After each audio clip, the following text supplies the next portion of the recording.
Muy buenas a todos. Hoy vamos a descubrir dónde los favoritos a la Vuelta Ciclista a España van a poder marcar las diferencias necesarias para hacerse con el triunfo de esta tercera gran vuelta del año.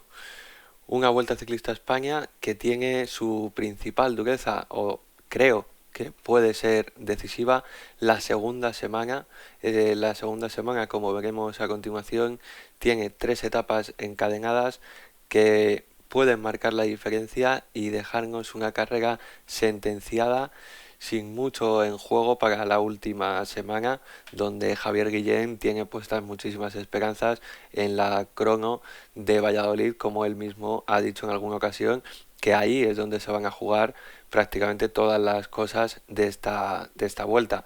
No creo que sea así. Hay un terreno muy duro, muy exigente, muy bonito antes de esa crono en Valladolid y que puede dejar prácticamente todo sentenciado y si no todo, gran parte de las cosas que se tienen que jugar en esta carrera. Vamos a empezar por la sexta etapa, el primer final o el primer gran final en alto, el de Andorra, el de Pal de Andorra, que pasa por La Comella, un puerto de segunda categoría. Parece no muy duro, pero es una trampa muy dura, como hemos visto en otras ocasiones que se ha pasado La Comella, que deja una huella muy importante en las piernas de los corredores. Y vamos a ver cómo afecta eso en la subida, en la primera gran subida de la de Pal de Andorra a los grandes favoritos. Vamos a ver si aquí se empiezan a marcar las primeras diferencias y no solo en bonificaciones.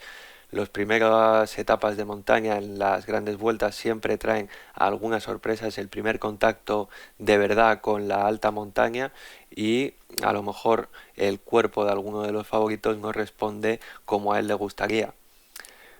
He dicho que es un recorrido muy exigente, muy bonito y nos hemos ido directamente a la sexta etapa.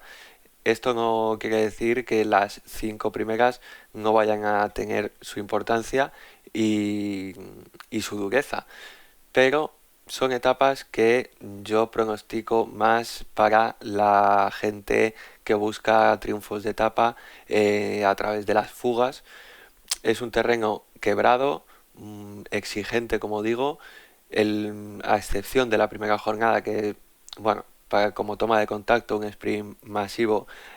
aparece en el horizonte como algo muy previsible,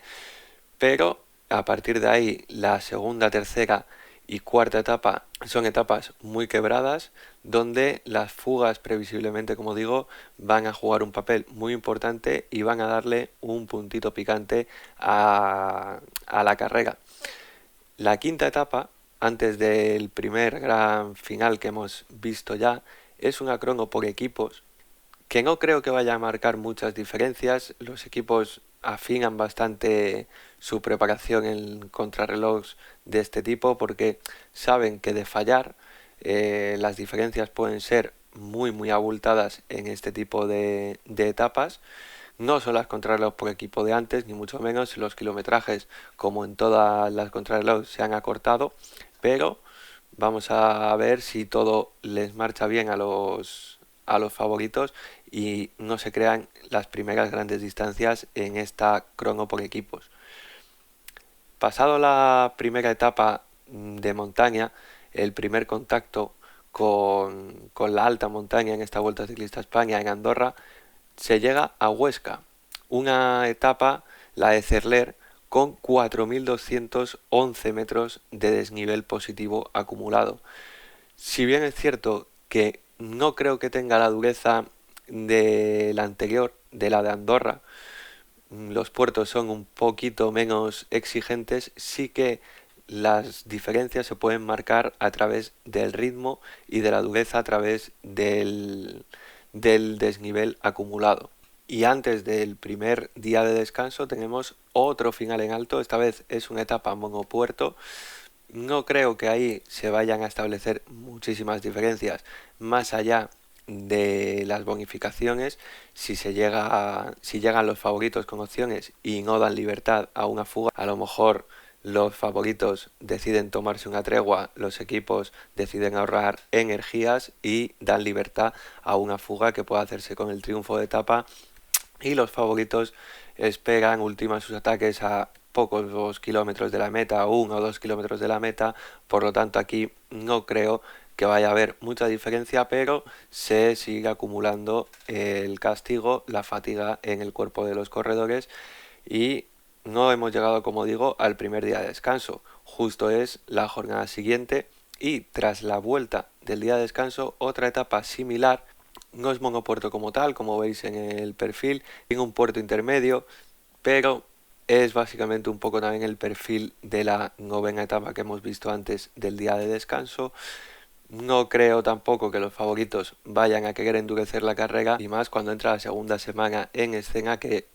me da a mí que va a ser la decisiva, la que va a resolver prácticamente todo en esta vuelta, como vengo diciendo desde el principio de este vídeo.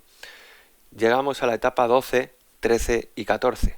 La 12 es una etapa que a mí personalmente me hubiese gustado ver en el Tour de Francia. Es una etapa con final en bajada prácticamente. A 20 kilómetros de meta tenemos el último puerto, como veis, la collada de Brenes. Hay que bajar 22 kilómetros, casi todos como veis en terreno favorable, y aquí el trabajo de equipo puede ser importante porque si alguno de los favoritos filtra algún compañero por delante en la presumible fuga que va a haber en el día y consiguen pasar esa collada de Brenes, pues puede tener un compañero ahí para apoyarle en ese terreno que, aunque es favorable, llega un punto en que el descenso tan pronunciado deja de existir y es un terreno más pedaleable, y si la carrera viene rota por detrás, pues ahí se pueden hacer bastantes diferencias. Donde sí se van a hacer diferencias, se quiera o no se quiera, va a ser en las siguientes dos etapas, 13 y 14. Angliru y Farrapona se presentan en el recorrido de la Vuelta Ciclista a España. ¿Qué decir de la etapa del Angliru? Se pasa además antes el Alto del Cordal, no muy largo, 5,5 kilómetros, pero exigentes al 8,8%, y el Angliru 12,4 kilómetros al 9,7%, con tramos de más del 20% como Cunya Les Cabres y Les Cabanes. El kilómetro de Cunya Las Cabres tiene más del 17% de media, o sea, kilómetro infernal, una subida eterna con dos partes claramente diferenciadas, como podéis ver en la altimetría del puerto. Una primera parte más tendida, que no deja de tener su dureza, porque estamos hablando que tiene unas rampas como las del Cordal del 8,8%, 7%, o sea, tiene su dureza, pero a partir del Escabanes la carretera cambia y puede que se empiece a ver la Vuelta Ciclista a España como se sentencia en este Alto del Angliru. Y si la etapa del Angliru se les quedaba corta a los organizadores, pues la del día siguiente es la Farrapona, etapa número 14, todavía dentro de la segunda semana, y si todavía hay algo que jugarse en la carrera a modo de clasificación general, pues aquí puede haber otro clavo en el ataúd de más de uno. Etapa corta pero muy exigente, con el paso de San Lorenzo de 10,1 kilómetros al 8,5%, antes de la subida final a la Farrapona de 17 kilómetros prácticamente al 5,9%, pero es un 5,9% bastante engañoso porque, como veis en el perfil, en mitad de la subida hay una clara zona de descenso, por lo tanto el porcentaje de subida real es bastante más elevado que ese 5,9%. Ese descansito hace que pase de ser un fuera de categoría como el Angliru a ser solo un primera, pero como decimos, un primera bastante engañoso. Y con esta etapa va a cerrarse la segunda semana. La etapa de antes del día de descanso sí que es una etapa propicia, muy propicia para las fugas. Todo el desgaste acumulado de los días previos va a hacer imposible que equipos de los sprinters tomen el control del pelotón, y tras la vuelta del día de descansos vuelven a ser etapas muy propicias para la fuga. Puede que la tercera semana quede un poquito descafeinada a mi juicio, porque Quitando la 20ª etapa, la de la Bola del Mundo, no hay mucho más terreno donde ver a los hombres de la general lucirse. Tenemos la contrarreloj de Valladolid, que como digo, como hemos dicho al principio del vídeo,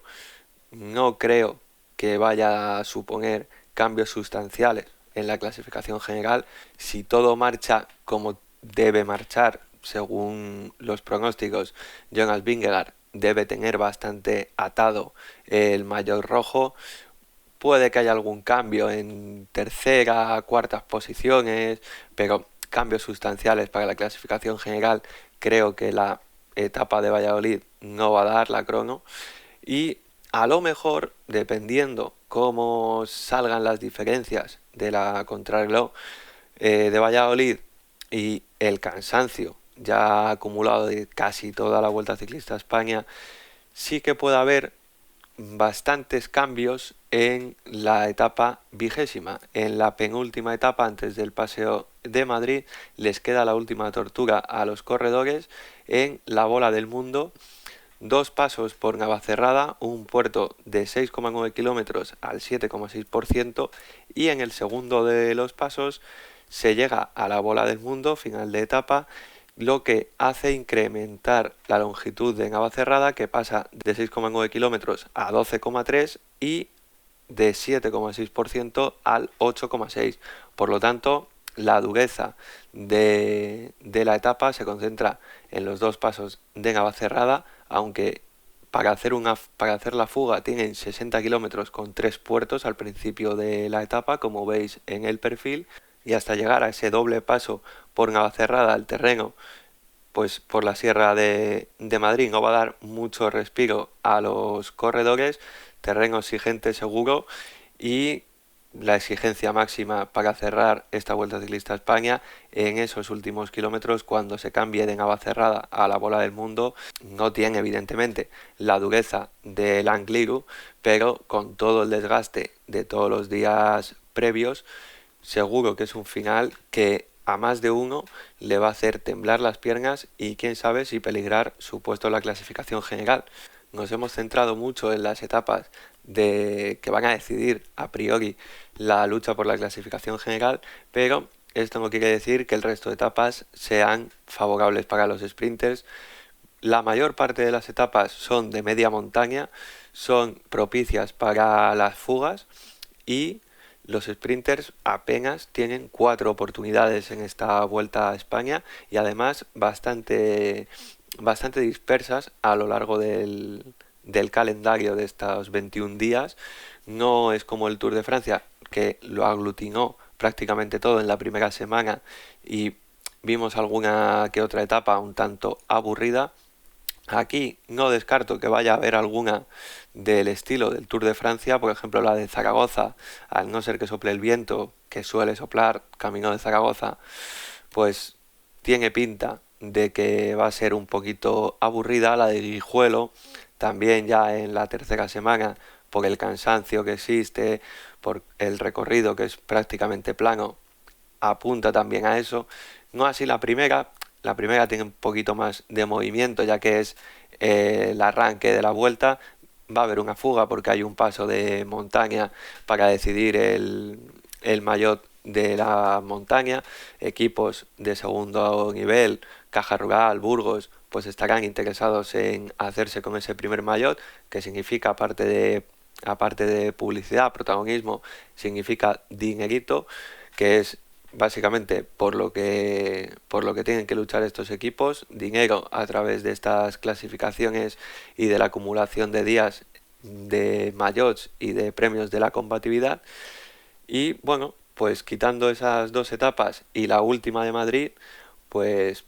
pocas ocasiones van a tener los sprinters más puros de brillar, pero por favor que cuando las tengan, la gente del pelotón no se acomode y no nos regale etapas tan decepcionantes como las que hemos vivido en el Tour de Francia en algunos casos. Pase lo que pase, sean como sean las etapas, a partir de sábado, que es cuando arranca esta Vuelta Ciclista a España, te las contaremos aquí en Encunetados. Hasta mañana.